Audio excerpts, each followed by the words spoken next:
Welcome বন্ধুরা, information 99 আপনাদেরকে স্বাগত জানাই। আজ আমি ব্যাংকিং এটিএমের ব্যাপারে একটি তথ্য নিয়ে চলে এসেছি। আপনারা অনেকেই জানেন না যে একটা এটিএম কার্ড থেকে মাসে কতবার আপনারা ফ্রিতে টাকা তুলতে পারবেন, তার জন্য কোনো এক্সট্রা চার্জ দিতে হবে না, এবং আপনার যে ব্যাংকের অ্যাকাউন্ট সেই ব্যাংকেই আপনি কতবার তুলতে পারবেন এবং অন্য আদার্স ব্যাংকে কতবার টাকা তুলতে পারবেন, এই বিষয়ে আপনাদেরকে আমি আজকে জানাতে চলেছি। ফ্রিতে কতবার টাকা তুলতে দেয় এটিএম, একদিনে কত টাকা তুললে আপনার কোনো চার্জ লাগবে না, নিয়ম জানলে সুবিধা হবে আপনারই। জরুরি প্রয়োজনে যখন তখন টাকা দরকার হলে এখন আর কারো ব্যাংকে যাওয়া দরকার পড়ে না। যে কোনো মুহূর্তে ক্যাশ টাকার দরকার পড়লে খুব অল্প সময়ের মধ্যেই এটিএমে গিয়েই টাকা তোলা যায়। তাই এখনকার দিনে প্রায় অধিকাংশ মানুষেরই এটিএম থেকে টাকা তুলতে অভ্যস্ত হয়ে গিয়েছেন।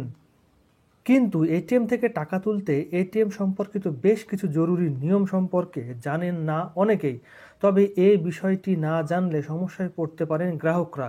সমস্যা বলতে গেলে আপনার অতিরিক্ত টাকা ব্যাংক থেকে টাকা কেটে নিতে পারে ব্যাংক আপনার এই না জানার জন্য।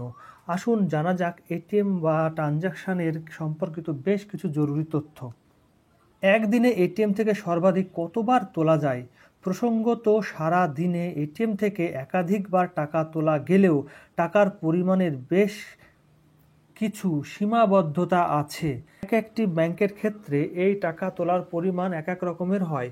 কিছু ব্যাংকে যেমন সারাদিনে 10,000 টাকা তোলা যায়, তার বেশি তোলা যায় না। আবার কিছু ব্যাংক আছে 25,000 টাকা তোলা যায় একদিনে, যদিও কোনো কোনো ব্যাংক থেকে আবারও 50,000 টাকা পর্যন্ত তোলা যায়।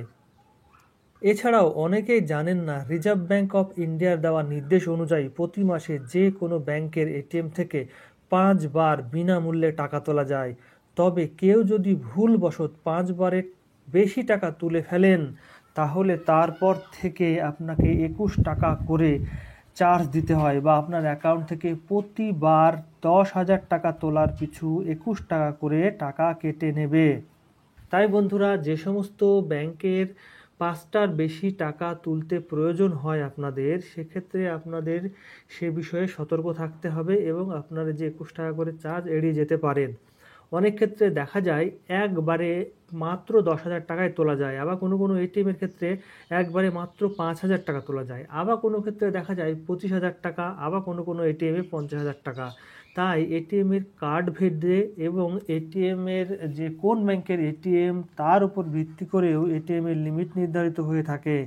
তাই বন্ধুরা, আপনার এটিএমে যে কত টাকা লিমিট আছে সে ব্যাপারে আপনি জেনে তারপরে আপনি টাকা তুলবেন। দেখা গেল আপনার কার্ডের লিমিট আছে একদিনে একবারেই আপনি 20,000 টাকা তুলতে পারবেন, কিন্তু আপনি জানেন না একবারে আপনি 10,000 টাকা করে তুলছেন, ফলে আপনি হামেশাই সেই টাকাটা 20,000 টাকা তুলতে পারতেন। ফলে আপনি 5,000 টাকা 5 বার ট্রানজাকশানের জন্য আপনি 20,000 টাকা করে 1,00,000 টাকায় একদিনে তুলতে পারতেন, কিন্তু সেটা না জানার কারণে আপনি 50,000 টাকা তুলতে পারছেন ফ্রিতে। তো ধন্যবাদ, সুস্থ থাকবেন, ভালো থাকবেন, চ্যানেলটি সাবস্ক্রাইব করবেন।